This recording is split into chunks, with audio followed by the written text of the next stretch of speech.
Thousands of ZANU-PF party supporters from across Mashonaland Central Province today conveyed at Shamba Country Club in the mineral-rich district of Shamba for a provincial thank you rally celebrating the enactment of the Constitutional Amendment number 3 into law. The colorful gathering brought together party members, traditional leaders, youth and women's league representatives and supporters from all corners of the province in a show of unity under the party's theme of peace, development and national progress. The rally's guest of honor, Advocate Fortune Chasi, addressed the rally outlining the party's agenda going forward. He said the enactment of the Constitutional Amendment number 3 reflects what he described as the wishes of the party supporters who prioritize development and stability.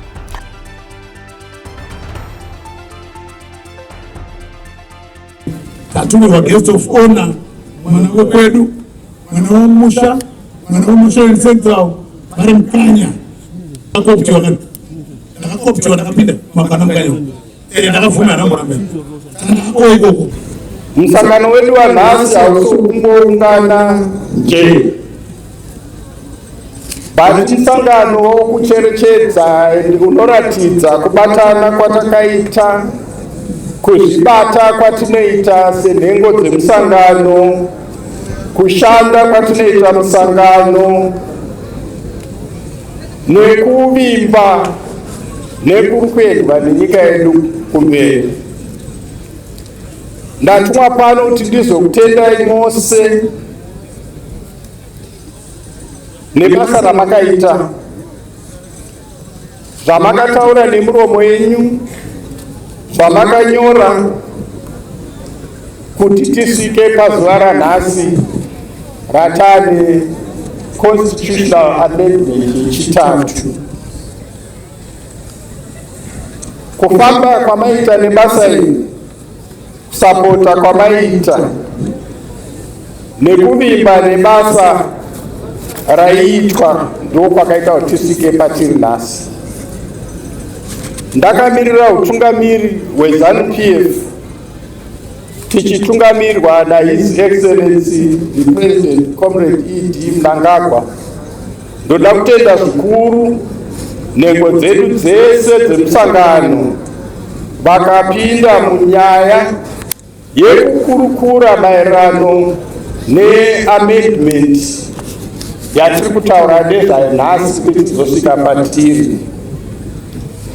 Zvamakanyora zvese zvakanyatsoongororwa, izvi zvichiitirwa kuti mutemo pawaichinja unge uchiratidza zvido zvenyu mhuri yeZimbabwe.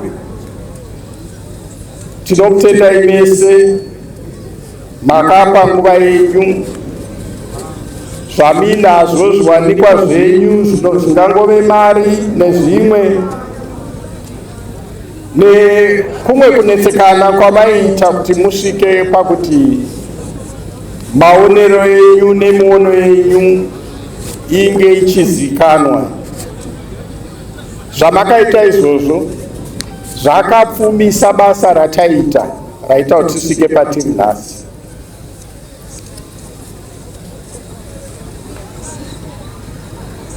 Amendment kuchinja kwatakaita mutemo chiratidzo chekuti kana sepati nevanhu tichifamba pamwe chete, tine muono mumwe chete, hapana chinotikunda semusangano. Toda kutenda runyararo rwakanga ruripo paibatwa basa iri. Toda kutenda zvikuru mese nerunyararo nediscipline yamakaratidza pabasa rese iri. Semhuri yeZimbabwe takwanisa zvakare kuratidza nyika yese kuti tiri vanhu vanokudza runyararo pamusoro pechinhu chose chose. Hapana kuita mhirizhonga kana kuparadzwa kwezvinhu, kurwa kwevanhu panguva yakanzi vanhu ngavapewo miono yavo.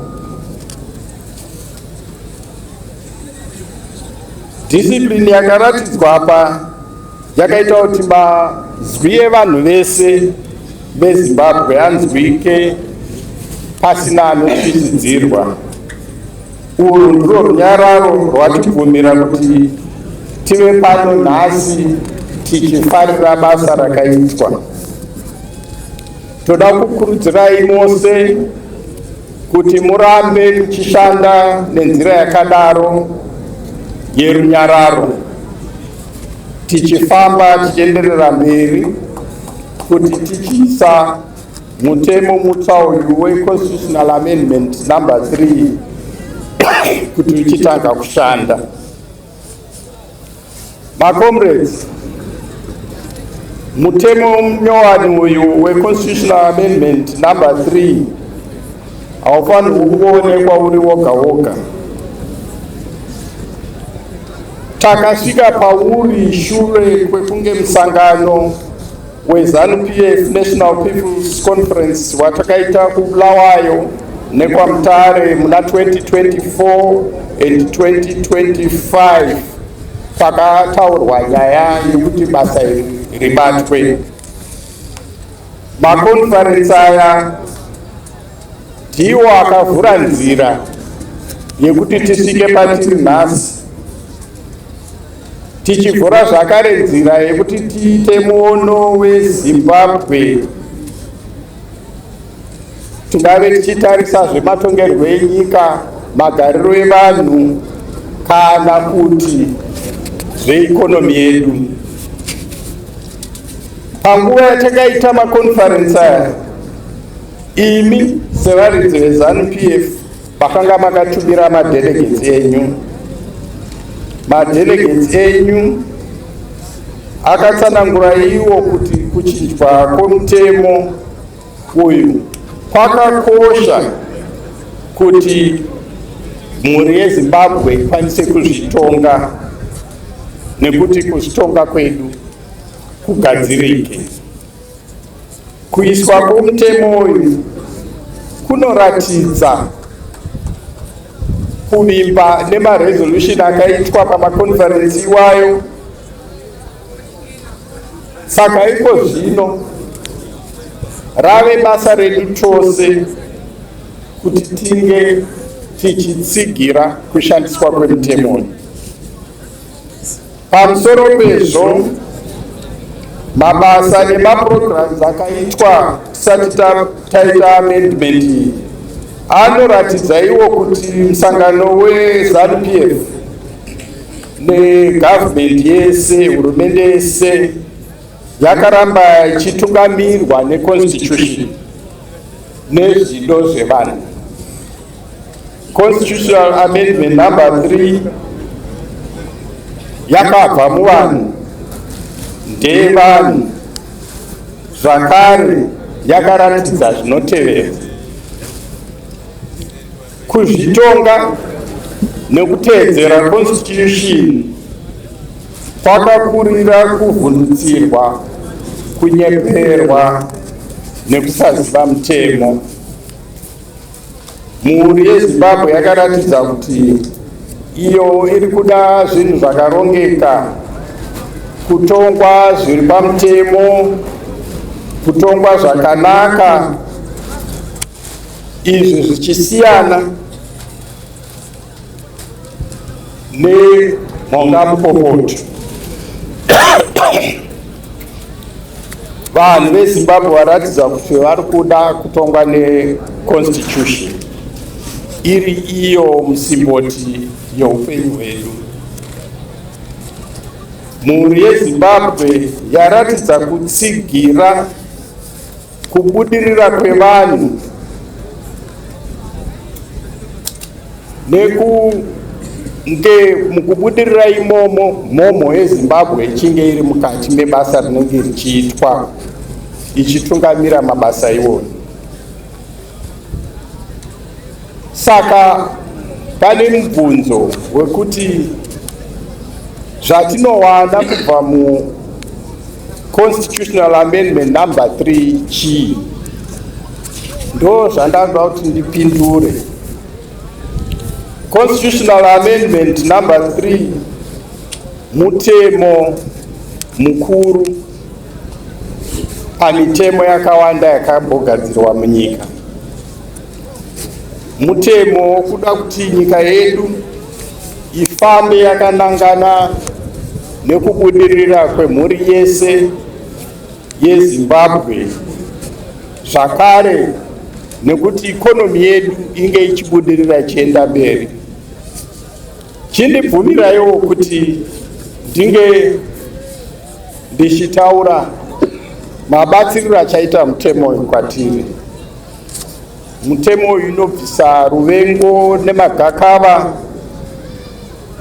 anokonzerwa panguva yatinoita sarudzo dzedu, kupesana kunoitika panguva idzodzo.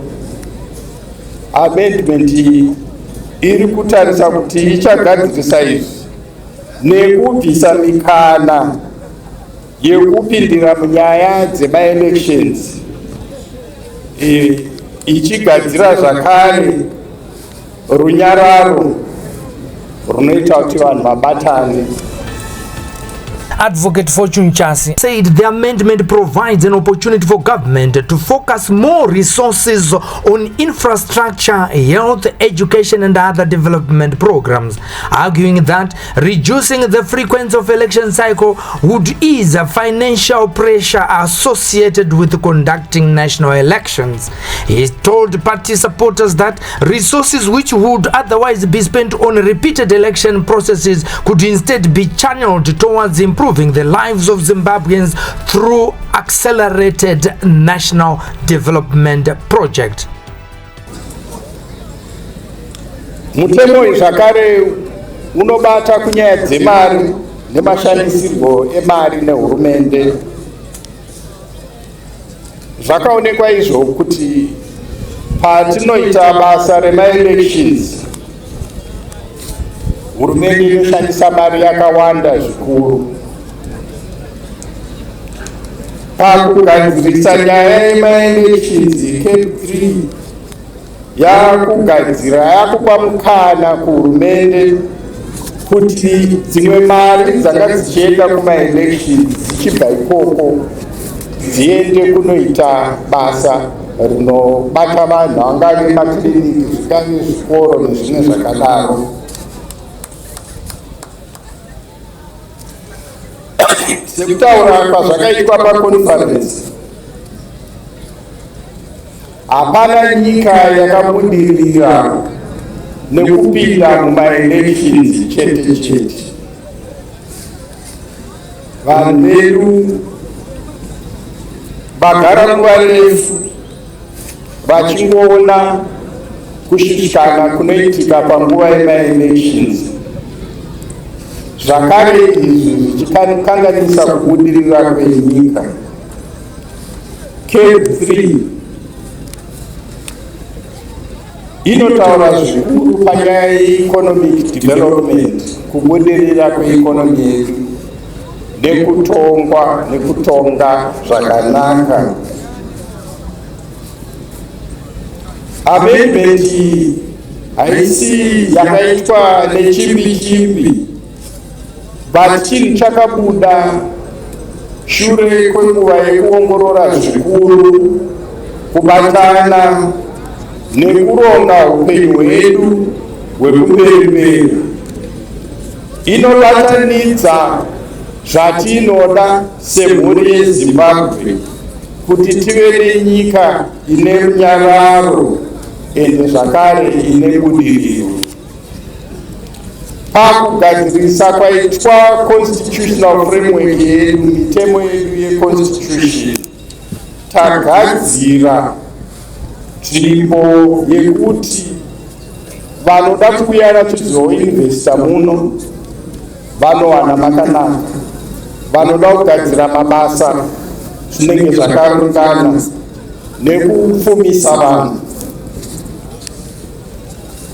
The reforms dzatiri kutaura apa achaita kuti mapillars mainstitutions edu ehurumende asimbe zvakare ashande zvinoonekera pajekerero zvisina kuvanza, nekuti anyatsopa madhipatimenti akasiyana siyana ehurumende masimba anoenderana nebasa ravanenge vachifanirwa kuita, kuitira kuti mhomho yeZimbabwe ikwanise kunyatsoona nekuziva zvinenge zvichiitika muma-government departments iwayo. Ichatibatsira zvakare kuti tive mhuri imwe chete, tibatane.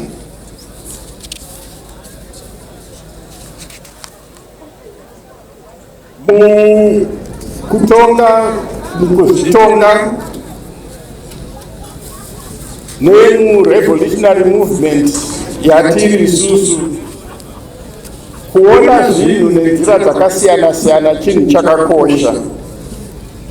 Sangano redu ragara richikumikidza kuti vanhu ngavataure zvavanoda, vanhu vapikisane kusvika tasvika patinenge tichida. Izvi zvinhu zvakanaka, asi ZANU-PF kana yaita basa rayo ichishandisa mastructures ayo anobvumira vanhu kuti vataure zvavanoda, chese chinozoitika kunze kwebasa iroro chinenge chaakuratidza yatingati indiscipline. Musangano uri kuti vanhu ngavayechidzwe, vanga vachitaura zvisingaenderane neajenda yenyika yedu kana kumanikidza vanhu kuti vaite zvekurwa. Advocate Fortune Chasi also called on party members to remain united, disciplined and committed to supporting government programs aimed at achieving Vision 2030 and improving livelihoods across the country. Avo vari kutaura nyaya dzemademonstrations nevamwe vari kuda kuenda kumakoti kuti aiwa ngatitarisane nedevelopment yenyika. Izvi zvandataura izvi hazvibatsire nyika yedu. Zvinovhiringidza kubatana kwatakaita semhuri yeZimbabwe. Tinofanirwa kuti tizvirambe zvakasimba. Cape 3 yanepo yari mutemo unoda kutevedzerwa. Isu semaZimbabwe tinozivikanwa pasi rese kuti tiri vanhu vanoda runyararo, vanhu vanoda kuita mabhizinesi avo vachizviraramira.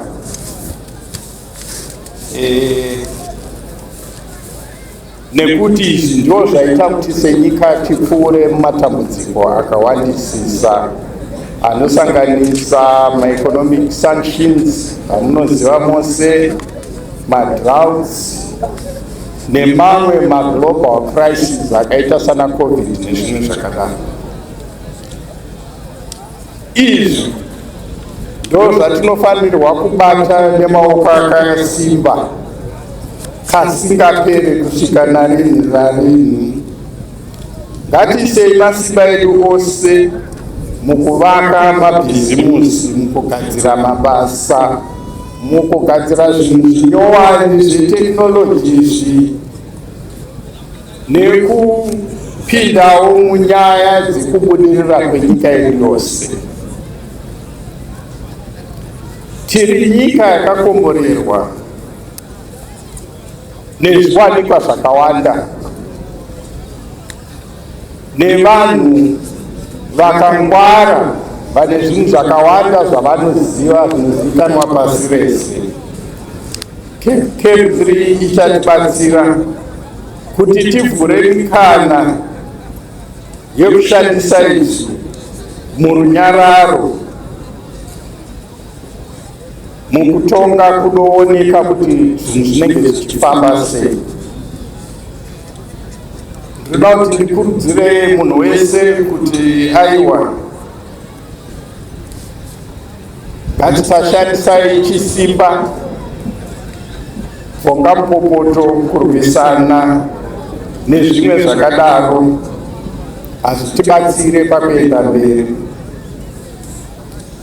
Izvozvo zvinotipatsanura semhuri imwe chete yeZimbabwe panguva yatinenge tichitarisira kuti tiri kufanirwa kunge tichibatana.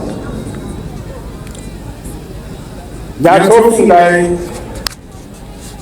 kuti hondo nevhongamupopoto zvinongokonzera kurwadziwa kwevanhu, hazvibatsire pakufambisa nyika yedu kuenda mberi. Tinofanirwa kuramba takamira semhuri imwe chete yeZimbabwe inobatanidzwa nekuda runyararo, kubudirira neunhu hwedu tese. Musangano wedu unovimbisa kuti kuda kugadzira zvichemo zvese nekutaurirana nekushandisa nzira dzakatarwa nemutemo. Tinodaidzira muZimbabwe wese kuti apinde nepfungwa dzakanaka munyaya dzese dzemunyika, kwete nenzira dzekupaza muono unenge uripo wenyika. Makomrades, takwanisa kugadzira chinhu chatingati chishamiso nekuburitsa mutemo weKF3. Toda kutenda inini nebasa ramakaita, chairman vatsanangura mashandiro amakaita kuno kugrassroots nekushanda kwakaita maMPs, kuzvibata kwenyu nekuda kushanda kuti basa rifambe zvakanaka. Apa tavhura chikamu chitsva, chikamu chekuti Zimbabwe ifambe ichienda mberi nebudiriro, kubatana kwedu tese nekupamhidzira masimba edu ekuzvitonga. Ndakamirira His Excellency the President and First Secretary of ZANU-PF, Comrade E.D. Mnangagwa, and the entire ZANU-PF leadership. Ndoda kukutendai zvakare nekumira kwamakaita nemusangano parwendo rwatanga tinarwo. Musangano wenyu uda kuti kukutendei, uchitenda zvakare nemutungamiriri wepati Comrade President Mnangagwa, nekuti vakabva vakurumidza kutambira zvanga zvabva kuparliamenti vachisaina mutemo wekuti uve mutemo kubvira musi wa7 July 2026. Ngatirambei tichishanda pamwe chete kuti zvido zvedu zviri kutaurwa muKF3 zvibude pachena, zvienderere mberi nezvido zvedu tese semaZimbabweans zvinge zvichienderera mberi. Zimbabwe inyika yatinodisa zvikuru tose. Kuenda mberi kwayo chinhu chakatotarisana nesu isu tiri pano, zvichireva kuti tofanirwa kunge takabatana, tine ushingi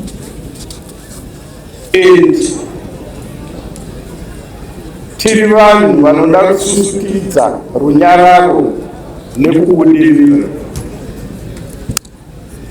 Tinokumbira Mwari kuti arambe achitungamira nyika yedu nevanhu vayo ngakutaura wechirungu manje. Thank you. Tinotenda, tisabona vapemberi vezanupf vebatana K3 pasi nemhandu mashoko asvika here. Tinotenda. The rally ended with the song, dances and messages of solidarity as supporters reaffirmed their commitment to the party's development agenda and thanked the leadership for what they described as continued efforts to promote peace, unity and economic transformation. Sylvester Tafumane, Sly Media TV.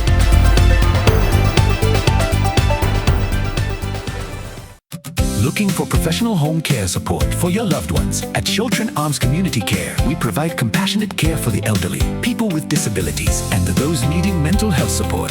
Our services include home care, live-in care, hospital assistance, respite care, medication management, and life skills development. We also offer an alcohol and drug rehabilitation facility, helping you live independently with dignity and confidence. Visit us at Falcon Estate, Tinwald, Harare, or call us or visit our website on the information displayed. Chiltern Arms Community Care, fostering independence, improving lives.